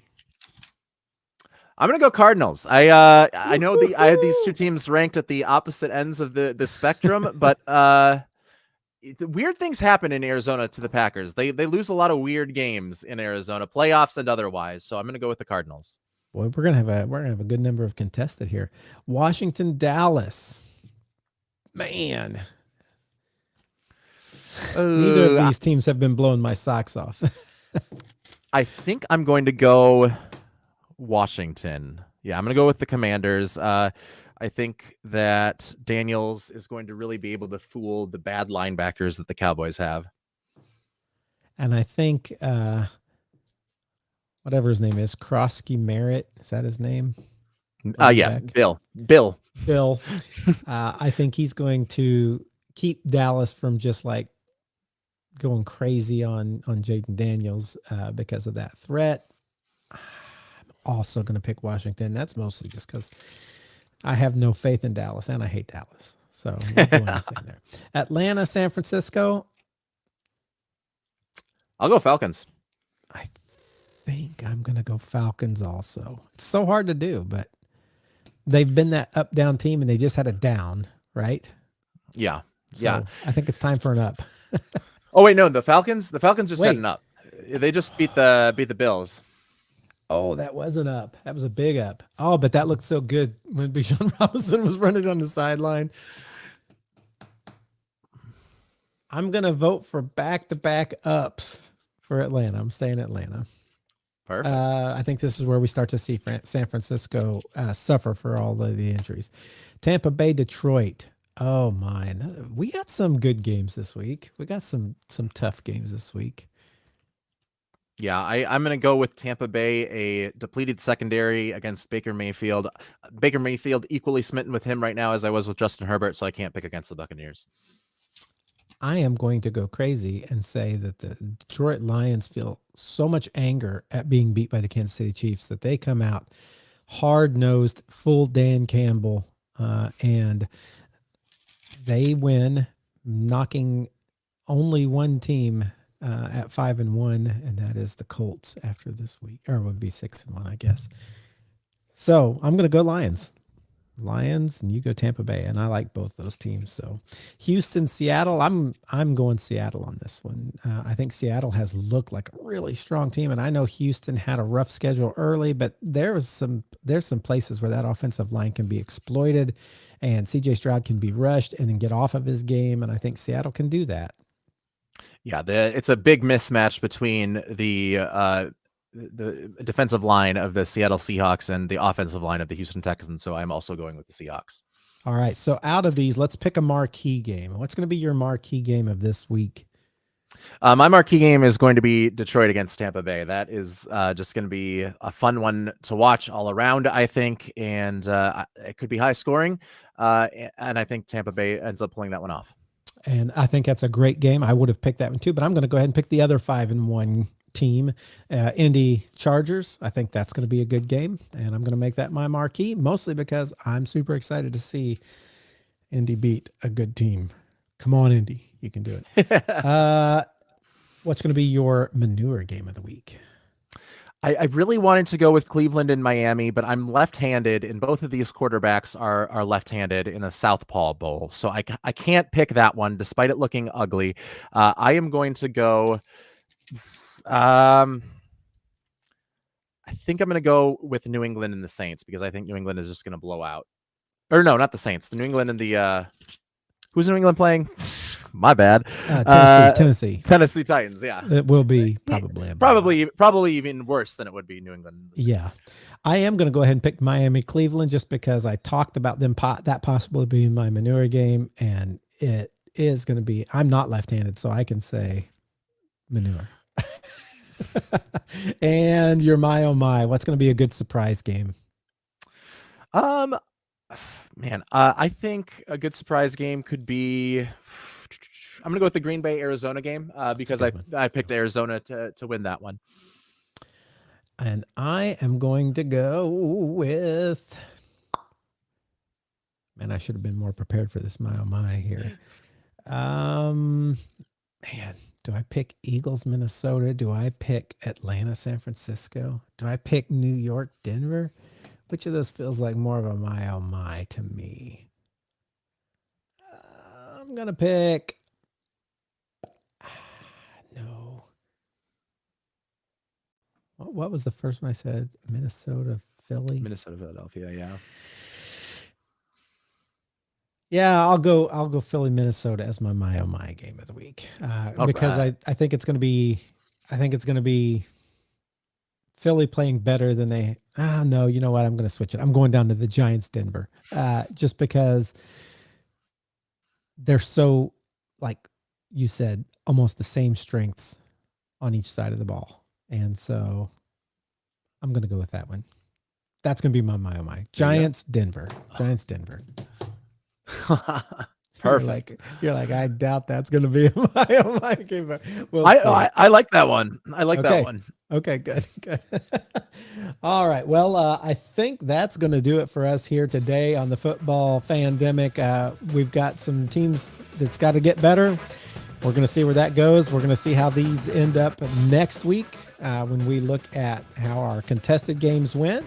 But thank you for joining us today, and we'll see you guys next week on the Football Fandemic.